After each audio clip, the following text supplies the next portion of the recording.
All right, folks, well, that's what it looks like when it's coated. Hello, welcome to WayPoint Survival, and welcome to part 2 of our 30-day Hobo Survival Challenge. You're gonna like it. Stay tuned. In the first video of the 30-day Survival Hobo Challenge, I showed you how to make this amazing backpack from a simple pillowcase. Again, super cheap, and maybe even be able to make it from something that you find around your own home. Pillowcases are plentiful. A lot of times people give them to you for nothing, especially if one of them got lost, they don't have a pair anymore. But you can also buy these for a little bit of nothing at a secondhand store, like a Goodwill store, Salvation Army, or whatever you have locally. The second part of the 30-day Hobo Survival Challenge is we need to make some sort of a shelter that's large enough to sleep in and lightweight and waterproof. And so for this, we have a king-size 100% cotton bed sheet. And I paid $3. So you can get these for a little bit of nothing, and then we have to have some supplies and materials to put this up. So the first thing I'm going to do is I'm going to spread it out on the ground, and we're going to take some basic measurements, just kind of step it off and see how big it is, because we have to actually put this up, because we're going to show you how to waterproof this really simply and easily, and we're also going to waterproof the backpack at the same time. All right, so we've got this spread out, and a standard king size flat sheet is 108 inches by 102 inches. So it's almost square, which is perfect, because a square sheet can be made into a lot more configurations than a rectangular one. So this is only 6 inches difference. It's really not going to make that big of a deal in the long run. But we need to stretch this out so we can see exactly what we need to do to make a proper shelter out of it. All right, so what we've got to do next is we're going to make a shear lashing. That means we're going to have 2 sticks this way in the front and the back with a ridge pole running across. And the best way to estimate that, once you got this laid out, and I've kind of been working with this a little bit, is you want to open this to its fullest, and then you want to pick this up about in the center, and you want to see about where this hits. That'll let you know about how long your poles need to be. Now, I went out in the woods and I got some poles, and these here,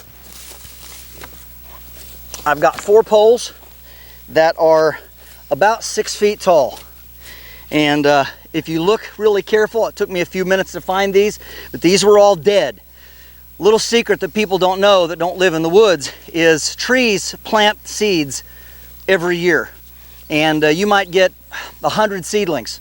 Most of them don't survive. And what happens is you'll get these really nice little poles that will grow up in the woods, and they'll just die off because they get shaded out and all the nutrients and water are taken up by the larger trees. So if you don't go ahead and harvest and use them, they'll literally just rot away. So you can find these are perfect, and they're relatively straight. It's not super important that they're perfectly straight, so don't worry about that. All right, so the first thing we're going to do is we're going to make a lashing. Now, it's good to get these too long. I know these are too long to start with, but I need to have them long so I can cut them down, or I can just leave the stems poking up. So I know from what I was doing that I want it right about here on my stomach. And again, learn to use your body as a measurement so you don't have to go around with, you know, a measuring tape or something. Also, measure the size of the shoe that you wear so that you know exactly how long your feet are. I personally have a foot that, with the shoes on it, right at 12 inches long, so that's 1 foot. It allows me to step off things pretty accurately within a couple of inches. All right, so all we're going to do is we're going to do a simple lashing around here. Most of you know how to do that. I'm not going to spend time on the camera, but I'll get that done to both pole sets, and then we'll start on the next part of the project. So next, using the method that I showed you from last week, go ahead and make your attachment points, just like this. And see how that's done? You want to do that to each one of the 4 corners. The next thing you want to do is you want to go ahead and put a stake in each side so that one side is staked down, and stretch it out so that everything kind of comes in from a 45 on the ends. So we have to have one end started before we can start putting up our lashes. That's very important. So once you get that side staked down, go ahead and slide your pole, the main support for the ridge, underneath in the middle. So you can see it right here, and you want to make sure that it's long enough to go all the way out and have some sticking out the front. Next, we take our poles that are lashed together and we open them up like this, and you lift this up and we put this on here, And then you adjust it for however big you want it to be for the size of your tent. And again, it's kind of a guess.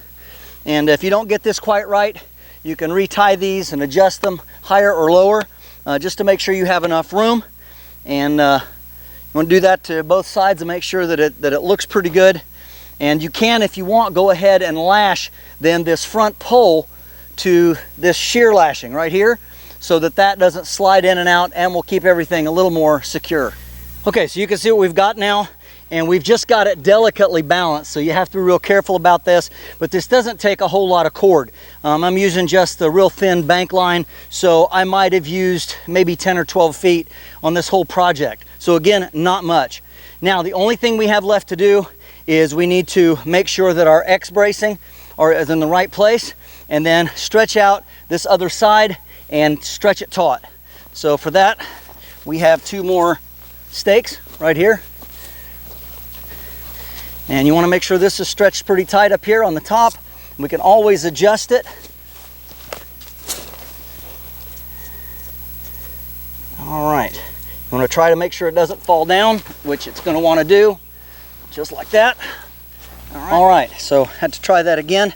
Needs a little adjustment, but what we're going to do is we're going to take this stick and you're going to hold it on one side and then put this in the loop right here, and you want to stretch it out, and again keeping it at about a 45-degree angle. Now at this place in the game here, we do not want the edges touching the ground because we're going to try to waterproof it here in just a minute. So this needs to be off the ground just an inch or 2, so not a lot. All right, and you can see once we get that on there, our shelter gets a lot sturdier. We take our other and 4th stake here, the last one, kind of adjust this. Again, trying to keep everything as tight and taut as possible, and we stake out the back corner. All right, so when you finally get it all set up, it's going to look something like this, and the only thing holding it down are our 4 corners. Now you can run some guy lines out from the X braces in the front, the shear lash poles, but that's up to you. What we really need is to make sure it's really nice and tight so that we can coat it. All right, for this next part, as we get ready to waterproof it, we're going to use something that is pretty easy to get a hold of, some odorless mineral spirits, and we're going to need a stir stick. You're going to need some kind of an old brush, a rag to clean things off with, and just an old can, anything you can mix things in. And then you're going to need to get some silicone. 100% silicone. You can get the most expensive or the cheapest. It doesn't matter as long as it's 100% silicone. Now, so what the ratio is, this is 10 ounces roughly. So we need 10 ounces to about 1.5 quarts. So of course, a gallon, and there's 4 quarts in a gallon. So 1.5 quarts and one of these. So to do that, you can either squeeze it out with a stick or use a caulk gun. Again, this is a modern hobo survival course that we're working on, and this is modern things that you would do that just not expensive, that you can make for really, really cheap. And you just want to cut this tube off really big because we're just going to squeeze it all into there. Now before we do that, we're going to go ahead and put some mineral spirits down in the bottom. That way we don't have just a big glob sitting in there. All right, so we got that started. And then it's a simple matter to squeeze this in here. Poke a hole here inside. Perhaps you can see that. Just literally putting the whole thing in there. And now if you want, while that's in there, before you get a whole lot, you can go ahead and start stirring this because we want it thoroughly mixed. So we've got our can here and we're just mixing all of this together because we want it to be thoroughly stirred in. All right, there we go. Go ahead and get the rest of that off of there.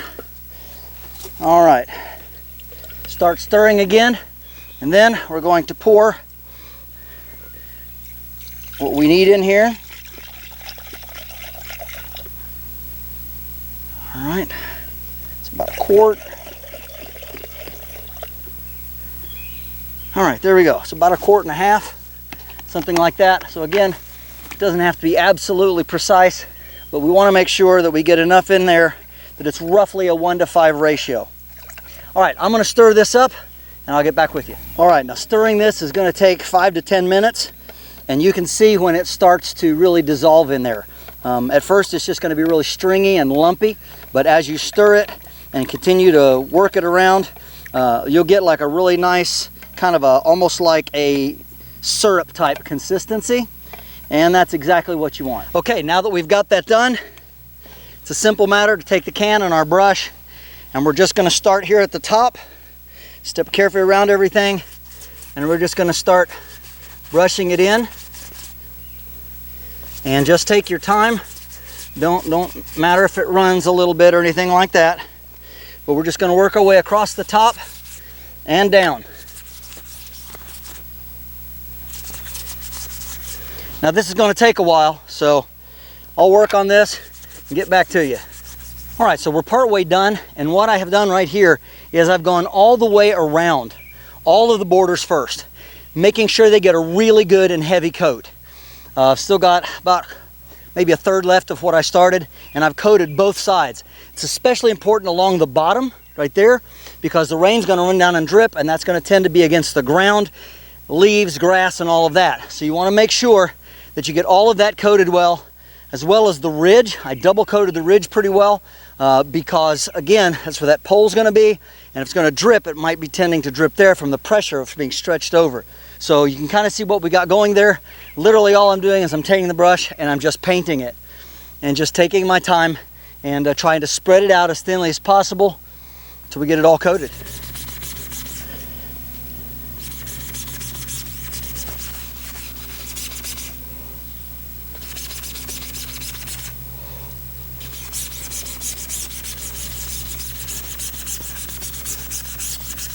All right, folks, well, that's what it looks like when it's coated.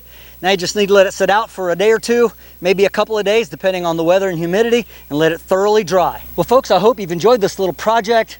This is a fantastic thing to make. It's going to repel water very well. It's going to be very lightweight, and it's very cheap. So make sure you check all of the things out, how to do it. Make sure you look at the previous program. Remember, we're going to just coat the backpack with the very same stuff. So just make up enough for that, and you'll do well. Now I needed 2 tubes of caulk, so just let you know, 2 tubes of silicone for this whole thing. So you're going to need at least that, depending on what size you pick. If you pick a queen size or a full size, of course it's going to go farther, but for the king size, that's what you're going to need. This is James Bender for WayPoint Survival. If you like this video, please give it a thumbs up. Also make sure and check out the links in the description box below, just under the More button. While you're down there, you'll find the link for our WayPoint Survival digital class. This is where you can sign up and train in the comfort and convenience of your own backyard the top 20 skills that we consider to be the most important from our Phase 1 Survival and Bushcraft class. You'll also find the link for our WayPoint Survival and Prepping 101 newsletter, just chock full of great ideas and totally free to you, and it allows us to stay in touch with you in case something happens to this platform. You'll also find the link for our WayPoint Survival in-person classes, which we teach here at our beautiful training facility in Southern Ohio. And if you haven't already done so, please subscribe to the channel. We'd really appreciate it. And when you do subscribe, make sure and press that bell button so that you can stay notified of all of our upcoming videos, and we'll talk to you next time.